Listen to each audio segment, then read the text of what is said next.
In this week's Sedra Vayishlach, we read how Yaakov returns from Padan Aram with his family to the land of Israel. It did not come so easily. First, he had to wrestle with the guardian angel of Esav. Then, he had to encounter Esav himself and appease him with gifts. Even when Yaakov had already settled in Shechem, he had troubles and heartaches as is recounted in the story about Dinah. When he arrived in Bet-El, Hashem appeared to him and blessed it. First, he confirmed that his name will not be Yaakov, but rather Yisrael. Additionally, he said to him that the land that I gave to Avraham and Yitzchak, I will give to you, and to your offspring after you, I will give the land.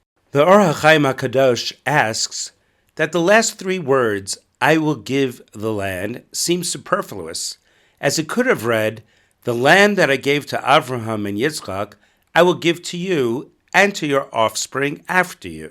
He also asks, why was there a need for Hashem to repeat the promise that he will give Yaakov the land?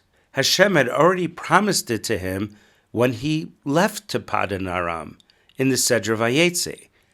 When Yaakov had the prophetic dream, Hashem told him, the land upon which you are lying, to you I will give and to your descendants. So why was the promise required again? Many answer, since Yaakov experienced all those difficulties, years of servitude by Lavan, all the travails and the confrontation with Esav and his guardian angel, and the tragic story in Shechem, Yaakov could have easily lost his trust. So Hashem blessed him again now and encouraged him by repeating the promise. The question is still asked, if so, then why did Hashem change his promise? There, previously, in Vayetze, Hashem assured Yaakov regarding not only the promise to Avraham and Yitzchak, but also gifted him a nachla b'li mitzarim, a boundless inheritance. As it states, you should powerfully spread out westward, eastward, northward, and southward. Hashem will give Yaakov and his descendants an estate without borders. So why did Hashem now scale down his promise? Now he only spoke of the land of the 10 nations, as he had promised Avraham and Yitzchak. What happened to the boundless inheritance? Rav Avraham Yoshua Heschel of Brezhin, Zecher Tzadik Levracha, in his Sefer Drisha Shabbos, explains that the land of Israel belongs to the Jewish people as the descendants of the forefathers. We are the heirs. However, then the Goyim also have a claim, as we find in the Gemara Sanhedrin 91, that the children of Ishmael and the children of Keturah litigated against the Jews before Alexander the Great. They claimed that the land of Canaan belongs to us and to you, the Jews. Interestingly, they were more moderate than today's Arabs who want it all and deny any rights that we have to the land. They claimed, just as it reads in the Torah, these are the offspring of Yitzchak, the son of Avraham, it also reads, these are the offspring of Ishmael, the son of Avraham. If it is an inheritance, then we are also entitled.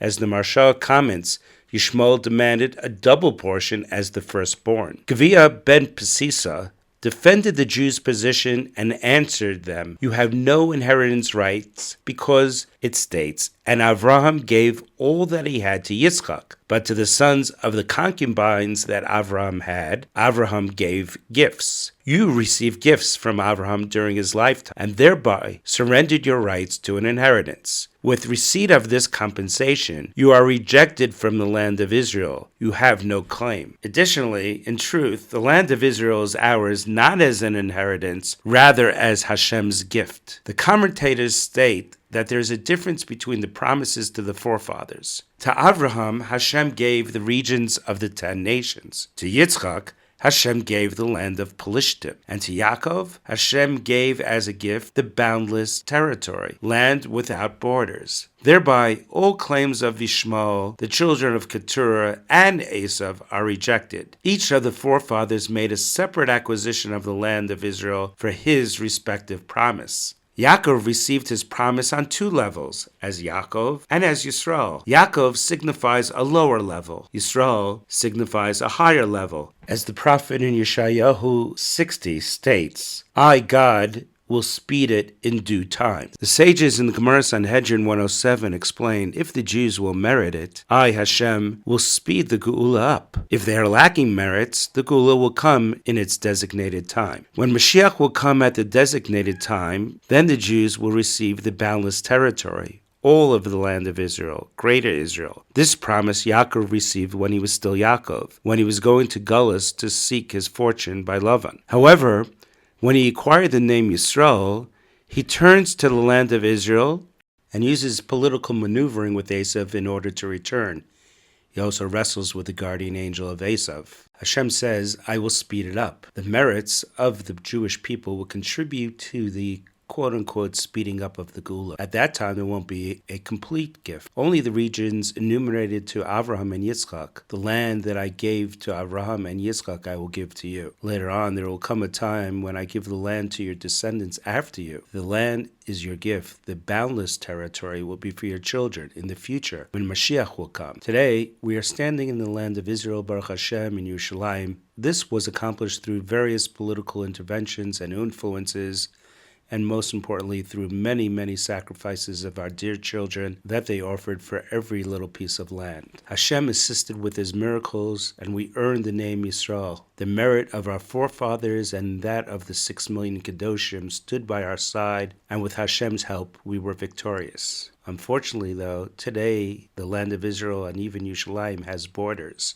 We have faith that in the not-too-distant future, we will have a boundless territory of greater Israel. Just want to note how pertinent this message is to our situation today. Many people in the Jewish world believe that the coming of the Mashiach and the Geula is instantaneous. That's when it comes at its last possible time. However, what we've been experiencing in the modern era is far different.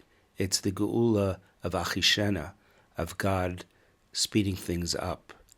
And therefore, what we see is the return to Eretz Yisrael, the return to Yerushalayim, but it's not complete. It has borders, it has limitations. In the past year, and more so in the past month or so, we're starting to see Ufarasta, Yamma, V'Kedma, V'Tzafona, V'Negba, that our borders are expanding, and that could only be a sign that soon the Mashiach will come. B'Mehera V'Yameinu Amen.